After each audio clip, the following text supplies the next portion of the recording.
Setiap 5 tahun sekali, dari sudut-sudut desa terpencil hingga hiruk-pikuk kota besar, negeri ini bergetar oleh sesuatu yang tak kasat mata, namun begitu kuat, yaitu suara rakyat.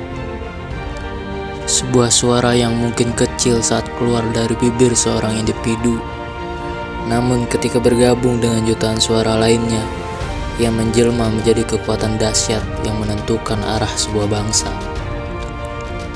Ini bukan hanya cerita tentang bilik suara dan surat suara. Ini adalah kisah tentang keberanian untuk memilih, tentang harapan yang dipertaruhkan, dan tentang masa depan yang kita ciptakan bersama.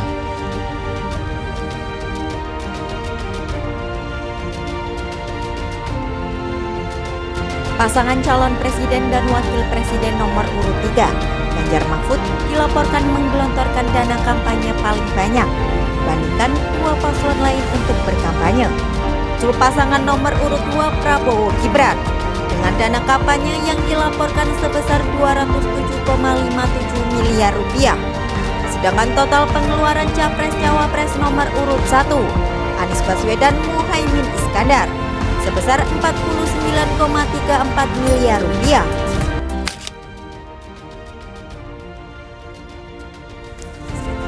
Banyak yang mengira pemilu hanyalah sekedar rutinitas 5 tahunan, seolah-olah itu bagian dari sistem yang berjalan otomatis.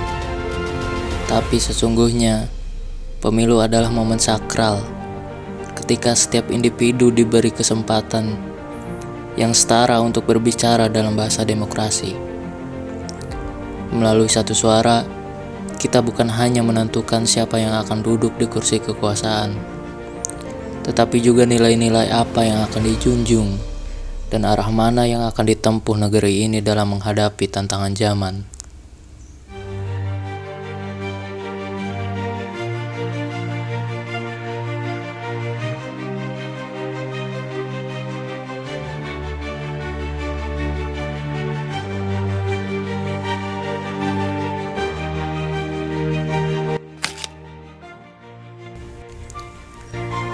Di tanah ini, partisipasi menemukan beragam wajahnya. Di tengah teriknya matahari dan lebatnya hujan, ada mereka yang berjalan puluhan kilometer hanya untuk memastikan hak mereka dihitung. Ada pula yang rela mengorbankan waktu, tenaga, bahkan keamanan dirinya, menjadi relawan tanpa pamrih demi menjaga kejujuran sebuah proses demokrasi.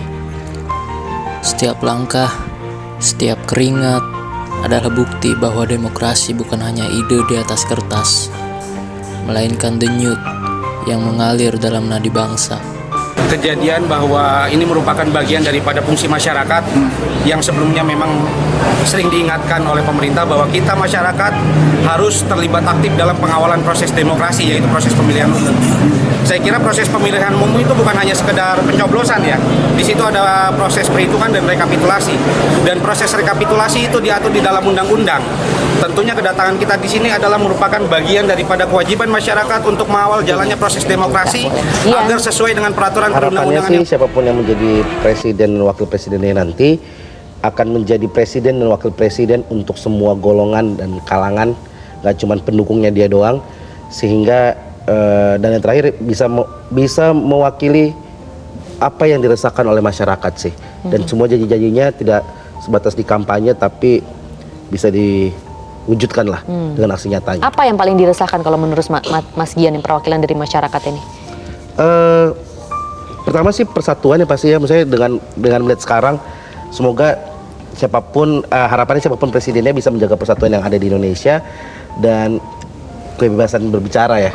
Sebagai kami pelaku seni ya, kebebasan berbicara itu yang kami harapkan untuk bisa didorong. Harapannya tuh simpel, jadi kayak menjalankan apa yang sudah dijanjikannya dengan sebaik-baiknya, dan juga senantiasa membuat semua bangsa ini bersatu dan tidak terpecah belah. Harapan tumbuh dari kesadaran bahwa suara kita bukan hanya sekedar angka, melainkan cermin dari harapan, kritik, dan mimpi bersama. Terlepas dari semua itu, Partisipasi bukan tanpa tantangan, rasa apatis, ketidakpercayaan terhadap sistem, hingga hambatan akses informasi masih menjadi pekerjaan rumah.